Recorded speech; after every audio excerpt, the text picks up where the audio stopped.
Graça e paz em Jesus a todos, amém?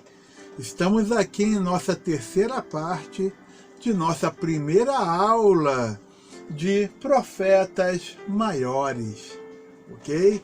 Nós abordamos aí a classificação dos profetas, vimos um resumo dos livros profetas menores, vimos uma introdução, falamos sobre a questão do reino unificado, reino dividido, cativeiro, retorno de cativeiro.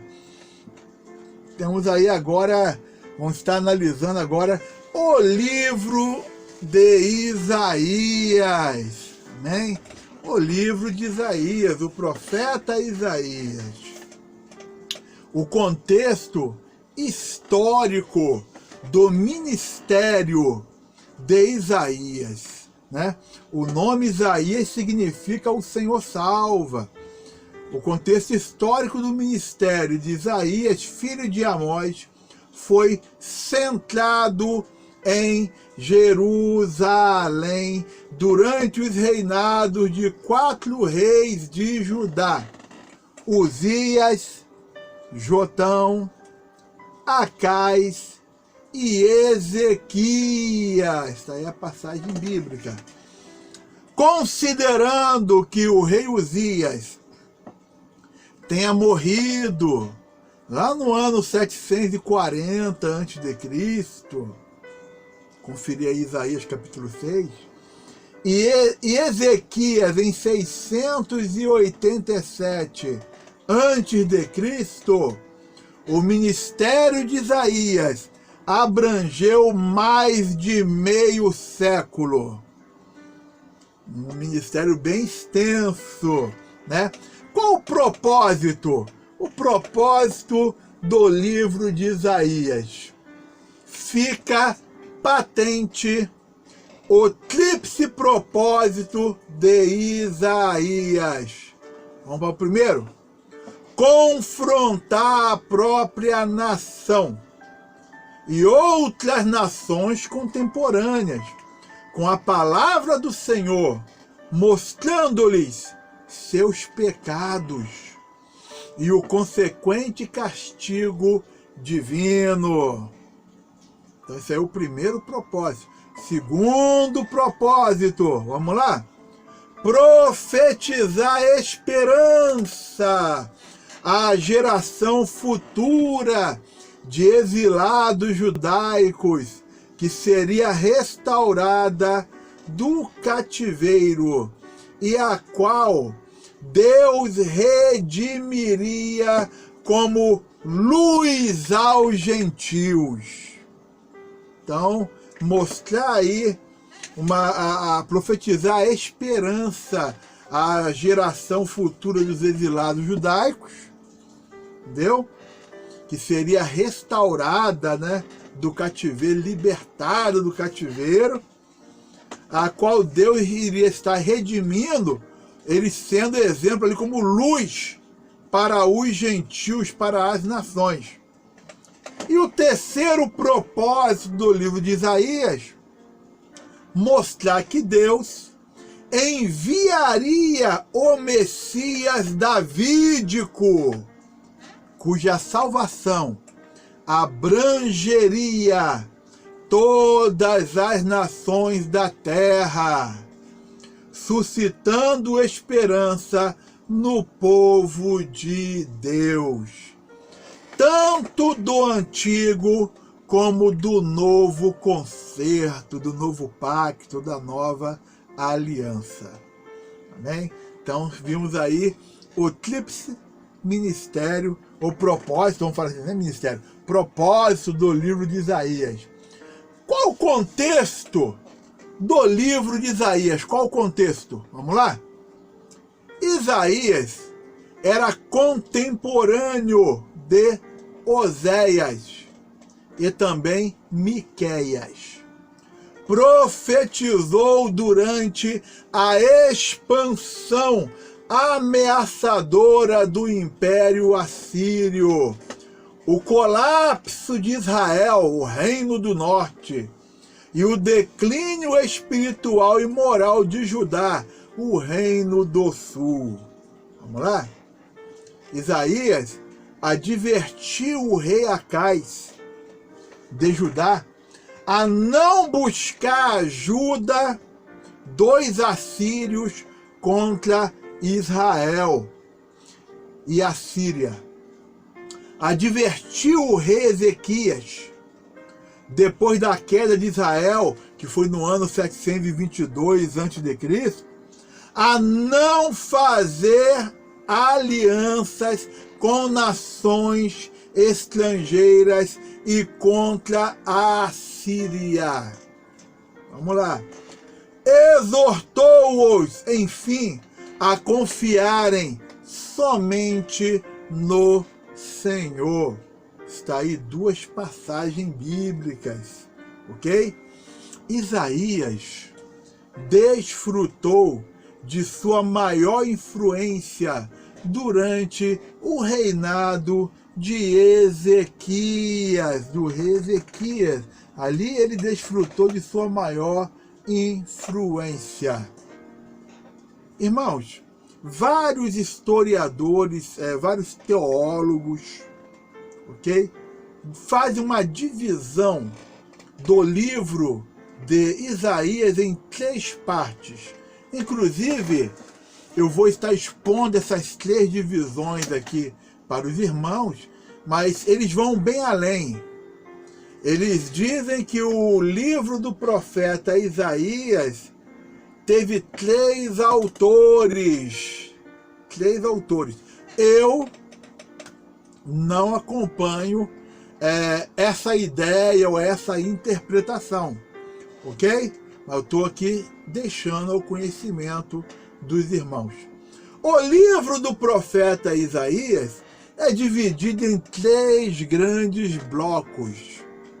Temos o Proto-Isaías, que vai do capítulo 1 ao capítulo 39. Temos o Deutero-Isaías, vai dos capítulos 40 até vai o 55. E temos o Clito-Isaías. Clito-Isaías vai dos capítulos 56 ao capítulo 66. São as 3 divisões do livro do profeta Isaías.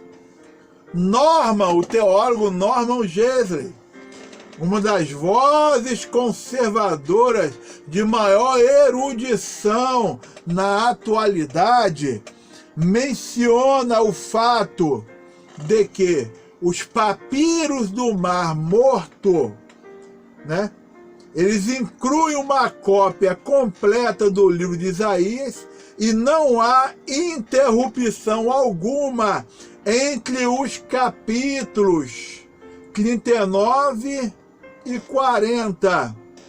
Isso significa que a profecia de Isaías, como sendo um único livro no 2º século antes de Cristo.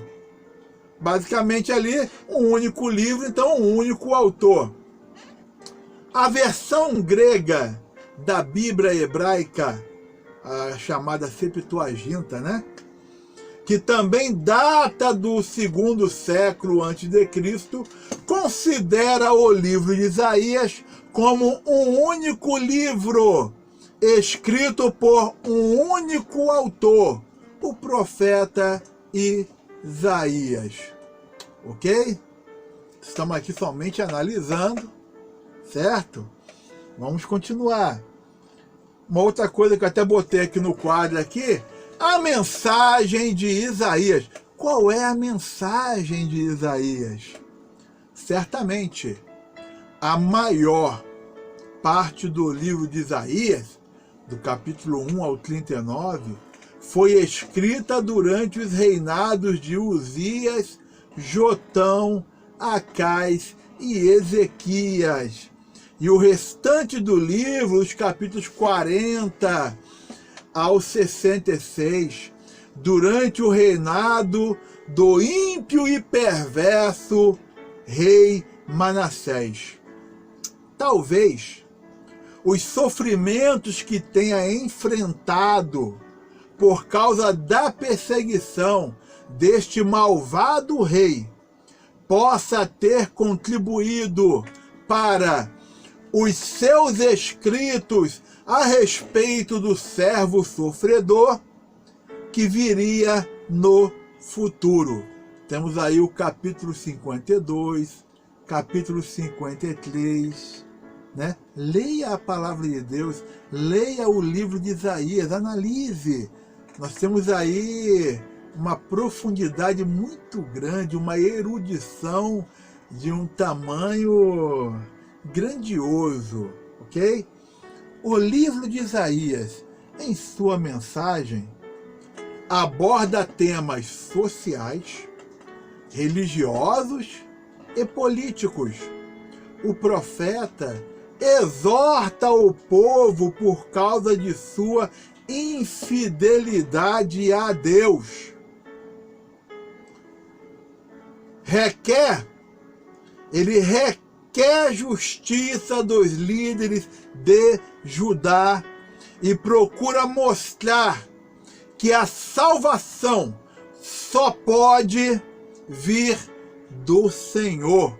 Salvação só pode vir do Senhor e não de acordos e aliança com outros países e nações, com povos, né, pagãos, está ali fazendo aliança. Não, olha só.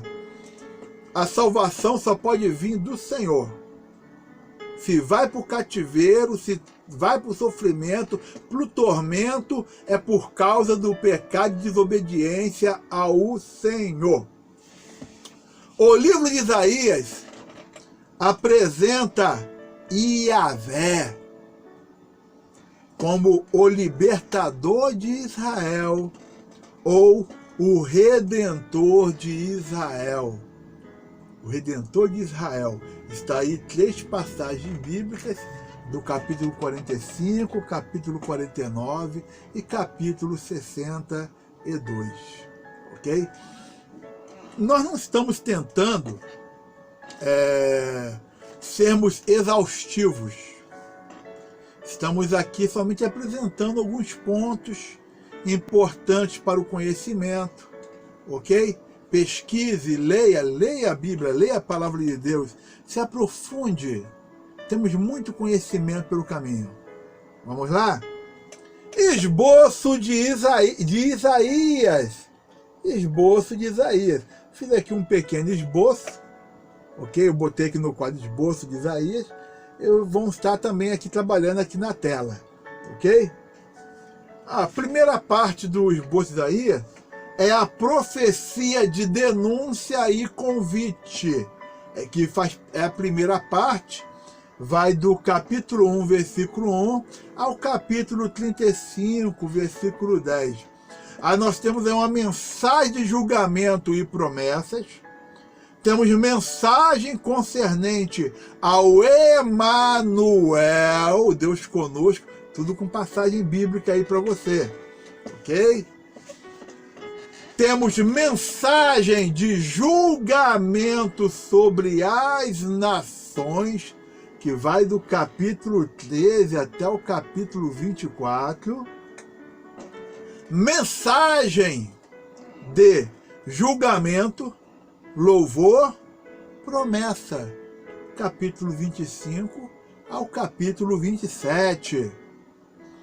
Os infortúnios dos descrentes imorais em Israel, capítulo 28 ao capítulo 33. E temos agora o resumo, uma finalização dessa primeira parte, que vai do capítulo 34 ao capítulo 35. Vamos lá? Segundo ponto do nosso esboço. O procedimento de Deus com Ezequias, do capítulo 36, versículo 1, ao capítulo 39, versículo 8. Deus liberta Judá, está aí a passagem bíblica. Deus cura Ezequias. Deus censura Ezequias, o rei Ezequias. Tudo aí com as passagens bíblicas para você estar analisando, anotando, lendo a palavra de Deus, adquirindo o conhecimento. Terceiro ponto do nosso esboço de Isaías: profecia de consolo e paz, né? Vai para a segunda parte dessa divisão aqui, do capítulo 40, versículo 1, ao capítulo 66, versículo 24. Nós temos a garantia de consolo e paz, está aí do capítulo 40 ao capítulo 48. O servo do Senhor, o autor do consolo e da paz, capítulo 49 ao capítulo 57. E temos a realização do consolo e da paz, capítulo 58 ao capítulo 66 de Isaías. Deixa eu falar uma coisa para os irmãos. Estamos aqui verificando o esboço. O livro de Isaías, ele é um compêndio, ele é um conteúdo de excelência. Alguns chamam o livro de Isaías de o Evangelho, né, do Antigo Testamento. Ele tem um conteúdo assim fora de sério com relação à sua erudição. Eu estou abrindo um pouquinho aqui a Bíblia, a palavra de Deus, no livro do profeta Isaías, né? Quando Isaías, irmãos, ele vai falando com relação à vida ali do povo ali de Judá, entendeu? E o Senhor, ele vai falar no capítulo 1, entendeu? Versículo 11, Deus fala assim: de que me serve a mim a multidão dos vossos sacrifícios, diz o Senhor.